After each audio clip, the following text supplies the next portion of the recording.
बिस्मिल्लाहिर्रहमानिर्रहीम। तमाम देखने और सुनने वालों को मेरी तरफ से अस्सलाम वालेकुम। व्यूअर्स, 2024 के अंदर जो लोग हज का इरादा रखते हैं, अल्लाह करीम आपके इस इरादे को अमली जामा पहनाए, अपने और अपने हबीब के दर पर आपको ले जाए। हमारे लिए भी दुआ कीजिएगा, शायद आपकी दुआ हमारे हक़ में कबूल हो जाए। और व्यूअर्स, तमाम देखने वाले जो हैं, आप कमेंट सेक्शन में आमीन लिख दीजिए, इंशाल्लाह लिख दीजिए। शायद आपकी लिखी आमीन और इंशाल्लाह ही हमारे लिए ज़रिया बन जाए वहाँ पर पहुँचने का।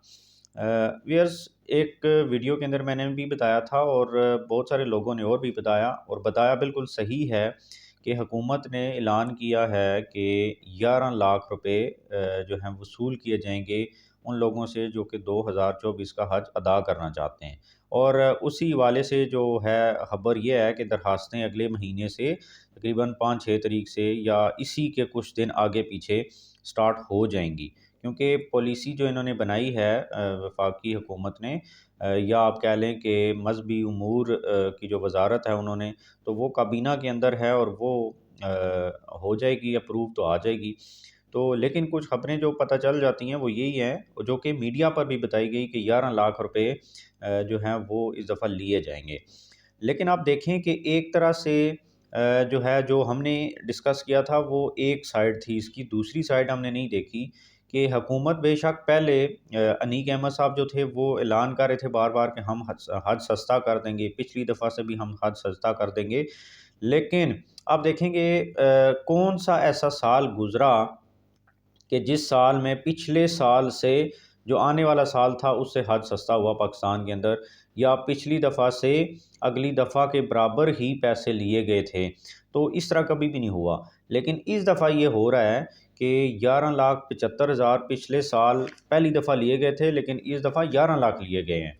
तो उसके बाद कुर्बानी के लिए दिए गए थे और फिर इसके अलावा बाद में वापस कर दिए गए। इसमें भी आप एक बात ज़रूर याद रखें, जो मैं पहली बात कर रहा था कि नीक अहमद साहब कह रहे थे कि हम सस्ता कर देंगे, लेकिन बज़ाहिर लगता नहीं है कि उस तरह सस्ता हुआ, लेकिन वाक़ई में सस्ता हुआ है। वो मैं आपको बताने जा रहा हूँ, ये दूसरी साइड है, दूसरा पर्सपेक्टिव है इसी चीज़ का, कि आप देखें कि पिछली दफ़ा 11,75,000 पहली दफ़ा लिए थे और इस दफ़ा 11 लाख लिए हैं।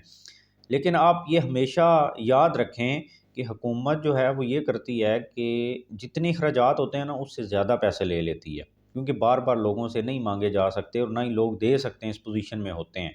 तो 11 लाख ले लिए गए हैं, ले लिए जाएंगे, तो लोगों के जहन में ये होगा कि बस अब ये जो हमने दे दिए ना, ये दे दिए, इसके अलावा हमने अपना जो खर्चा, जेब खर्चा या बाकी जो लेकर जाने हैं, वो जिसकी जितनी ताकत है और जिसके जितने अखराजात हैं वो उतने लेकर जाए। लेकिन हज के लिए जो ज़रूरी रकम जमा करानी थी वो उन्होंने करा दी है।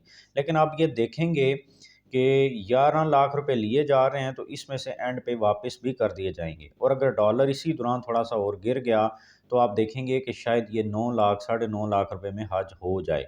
लेकिन अगर ये उतने ही पैसों में 10 लाख में हो जाता है, तो ये भी इस बुरान की सूरत हाल जो मुल्क के अंदर पैदा हुई हुई है, इसके अंदर एक खुशखबरी से कम नहीं है कि पिछले साल जितने पैसों में हज हुआ था उतने ही पैसों में इस साल भी हो रहा है। तो ये एक बहुत बड़ी अचीवमेंट है। उसकी वजह एक और भी है, वो ये है कि आप देखें कि पिछले साल जिस टाइम पे पैसे वसूल किए गए थे उस वक्त डॉलर था 100 तकरीबन 75 से 85 के दरमियान। इस वक्त डॉलर है 280 के करीब। तो ये भी एक बड़ी अचीवमेंट है कि तकरीबन 100 रुपये का फ़र्क आ गया डॉलर की कीमत में, लेकिन हज जो है वो आपको उतने ही पैसों में कराया जा रहा है। तो ये खुशखबरी से कम नहीं है।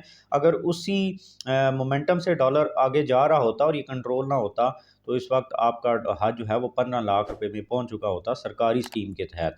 तो ये एक बहुत बड़ा आप कह लें कि रिलीफ है आवाम के लिए।